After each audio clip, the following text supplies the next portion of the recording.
Vocês com certeza conhecem o Salvador Dalí e conhecem o movimento surrealista, mas vocês já ouviram falar de um livro? Porque na arte o surrealismo a gente entende, aquela coisa meio abstrata, bizarra, que vem diretamente do céu. Mas como é que você transforma isso num livro? E aí, o André Breton, que é o fundador do movimento surrealista, ele que escreveu o Manifesto Surrealista, ele escreve um livro chamado Nádia, e esse livro ele meio que é o embodiment, então ele é meio que ele incorpora as principais características do que seria uma escrita ou um romance, uma novela surrealista.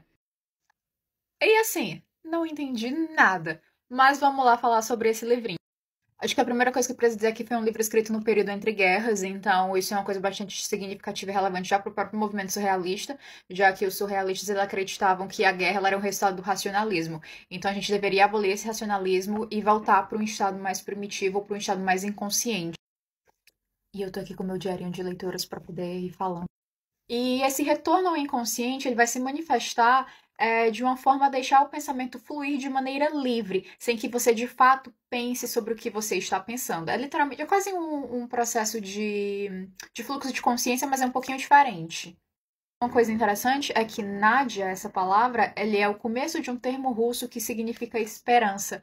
Então, é meio que a esperança é só um começo, ou algo desse tipo. Eu achei muito interessante. E que esse seja, de fato, um livro surrealista, já que eles tinham essa ideia de que o surrealismo seria o contrário desse pensamento racional que traz a dor e o sofrimento e a guerra. Dito tudo isso, esse livrinho ele é um texto muito peculiar, porque ele mistura entrada de diário, tipo, tem horas que é um diário, tem horas que parece que ele está escrevendo um ensaio, um manifesto mesmo, quase falando sobre um pouquinho do surrealismo. Tem vezes que ele, tipo, ele vai criticar os psicanalistas. Tem horas em que, tipo, tem várias imagens, é quase um livro de colagens de fotos, um álbum de fotografias, tem várias fotografias durante todo o livro. Tem desenhos. Então, ele é uma coisa meio esquisita. Ah, aqui, ó, um dos desenhos. Esse aqui é a Flor dos Amantes. Então é uma coisa meio estranha.